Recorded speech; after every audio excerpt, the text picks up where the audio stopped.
আরে বুয়ে কসুর বই তো কতই রান্ধিছি এরাম করে কি একদিন রাইন্দে দেইছি একবার রাইন্দে দেখবি বাড়ির সবাই যদি প্রশংসা না করিছে টুপ করে আমার হেনে এসে একটা কমেন্ট করে যাবি।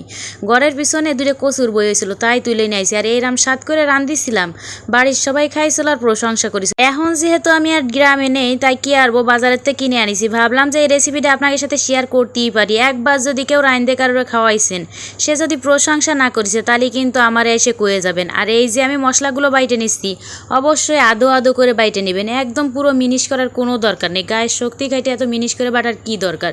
এই যে আমি আস্তে আস্তে করে বাইটে থুইছিলাম, দেখতেই পাচ্ছেন। এখানে গোটা আমি কয়টা রসুন বাইটে থুইছি, কয়টা কাঁচামরিচ বাইটে থুইছি আর এখানে কয়টা পেঁয়াজও বাইটে নিচ্ছি। যাই হোক এরাম হয়ে বাইটে নেবেন, অর্ধেক অর্ধেক বাটলি হয়ে যাবে না, কোনো রকম বাটা দিলে হচ্ছে। আর এই যে আমার মশলাগুলো দেখতেই পাচ্ছেন আমি সব মশলাগুলো বাইটে নিছি। সাথে হচ্ছে আমি কড়াইতে যে খানিকটা তেল দিয়ে দিছি আর হচ্ছে এই যে দেশি চিংড়ি, যতই টাকা দিয়ে বড় বড় চিংড়ি মাছ কিনে খাও না কেন এই যে দেশি চিংড়ি দেখতে পাচ্ছি এর যে স্বাদ আর গিরান বড় চিংড়ির কান কেটে ফেলাবে একদম।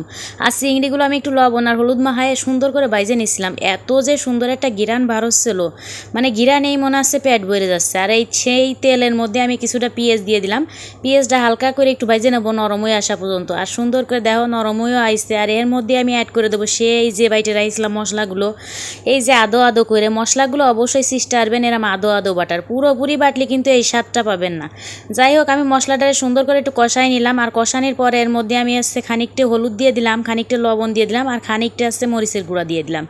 দিয়ে আমি সুন্দর করে মশলাটারে কষাই নেবো। কষানির জন্য আমার কি করতে হবে, অল্প একটু পানি দিতে হবে। পানি দিলে কি হবে মশলাটা সুন্দর করে কষানো হয়ে যাবে। এই যে দেখতে পাচ্ছ আমি অল্প একটু পানি দিছি, এই পানি টুক দিয়ে মশলাটারে এমনভাবে কষাবো যেন একদম তেল সাইডে আসে। মশলা যত সুন্দরভাবে কষাবা রান্না কিন্তু ততটাই স্বাদ হবে। আর এই তো আমি মশলাটারে কষাই নিছি আর এই পাশে আছে আমি কচুর বই বা কচুর লতি যাই কও না কেন সেটা আমি সুন্দর করে ধুয়ে নিছি। আমাকে আঞ্চলিক ভাষায় এটারে কচুর বই বলে।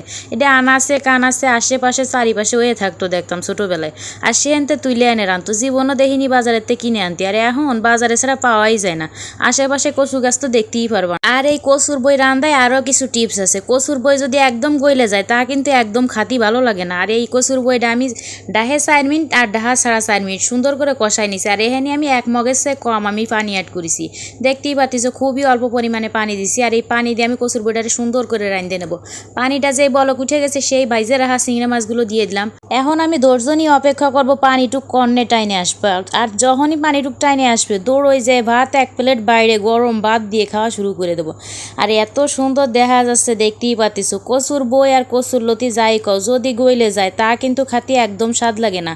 আর এই যে আমি কচুর বইটা রাঁধতে নিছি, একদিন এরাম রাঁধতে খালি দেখবা, যদি কেউ প্রশংসা না করিছে আমার এখানে এসে একটা কমেন্ট করে যাবা। যাই হোক এখন আমি হচ্ছে 1 পিস লেবু কাইটে নেবো আর গরম ভাত দিয়ে খাইয়ে নেবো তাড়াতাড়ি করে। ভালো থাকবা সবাই, আল্লাহ হাফেজ।